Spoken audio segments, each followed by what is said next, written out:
Sir मेरा एक सवाल है, कान और नाक की हड्डी लचीला और नर्म क्यों होती है? सवाल यह है कि कान की जो हड्डी होती है, नाक की जो हड्डी होती है, वो नर्म होता है और लचीला होता है, मतलब फ्लेक्सिबल होता है। जैसे नाक को आप इधर उधर कर सकते हो, कान भी इधर उधर आपका हो जाएगा, है ना। तो ये नर्म और लचीला क्यों होता है, ध्यान दीजिएगा, बड़ा इंपॉर्टेंट है। देखिए हम लोगों का शरीर में ना दो टाइप का हड्डी होता है, एक मजबूत हड्डी होता है और एक कमजोर हड्डी होता है, ठीक है।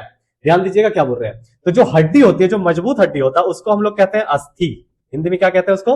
अस्थि, ठीक है। इंग्लिश में इसी को बोन कहा जाता है। और एक जो कमजोर हड्डी होता है उसको हम लोग कहते हैं उपास्थि।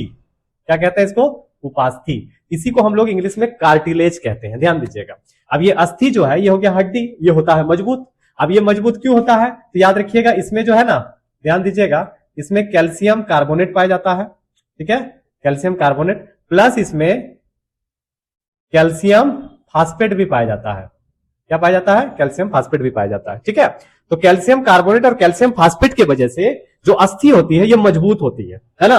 जबकि उपास्थि जो होता है, उपास्थि कार्टिलेज, उसमें ये दोनों ही नहीं पाया जाता है। तो इसमें क्या पाया जाता है उपास्थि में? इसमें याद रखिएगा कोलेजन नाम का एक पदार्थ पाया जाता है, ध्यान दीजिएगा, कोलेजन। इसमें क्या पाया? कोलेजन, ठीक है। कोलेजन के साथ साथ इसमें क्या पाया जाता है तो याद रखिएगा, इसमें ग्लाइकोप्रोटीन पाया जाता है। ग्लाइकोप्रोटीन, देखिए ये कोलेजन और ग्लाइकोप्रोटीन जो होता है ये क्या करता है, बहुत ज्यादा पानी को एब्जॉर्ब करता है, ठीक है, पानी का अवशोषण करता है।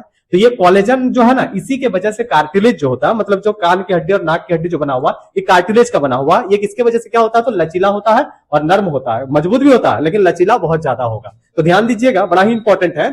आपको सवाल पूछा जाएगा कान की हड्डी और नाक की हड्डी लचीला और नर्म क्यों होता है, तो याद रखिएगा कान की और नाक की जो हड्डी है वो उपास्थि का बना हुआ, कार्टिलेज का। इसमें कैल्शियम कार्बोनेट और कैल्शियम फास्फेट नहीं पाया जाता है। इसमें क्या पाया जाता है? इसमें कोलेजन पाया जाता है, ग्लाइकोप्रोटीन पाया जाता है। और यही कोलेजन जो है ये क्या करता है, कान की हड्डी और नाक की हड्डी जो है, मतलब कार्टिलेज को लचीला बनाता है, नर्म बना के रखता है ना। तो ये जो उपास्थि बता रहे हैं, मतलब जो कार्टिलेज, ये ऐसा नहीं कि सिर्फ कान और नाक में पाया जाता है, ये आपका जो पसली होता है रिब्स, उसके ऊपर भी परत के रूप में पाया जाता है। बड़ी बड़ी जो हड्डियां होती है ना, उसके ऊपर नोक, उसके नोक में भी पाया जाता है।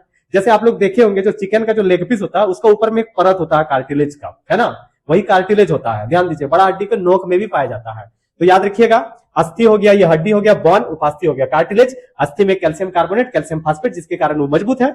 और याद रखिएगा उपास्थि जो है उसमें कैल्शियम कार्बोनेट, कैल्शियम फास्फेट नहीं पाया जाता, मतलब कान की हड्डी और नाक की हड्डी में कैल्शियम कार्बोनेट, कैल्शियम फास्फेट नहीं पाया जाता है, इसलिए वो लचीला होता है, नर्म होता है ना, वो कड़ा नहीं होता है। तो क्या पाया जाता है? कोलेजन के कारण वो लचीला होता है, नर्म होता है। तो दोस्तों ये आप लोगों को समझ में आ गया होगा कि नाक की हड्डी और कान की हड्डी लचीला और नर्म क्यों होती है ना।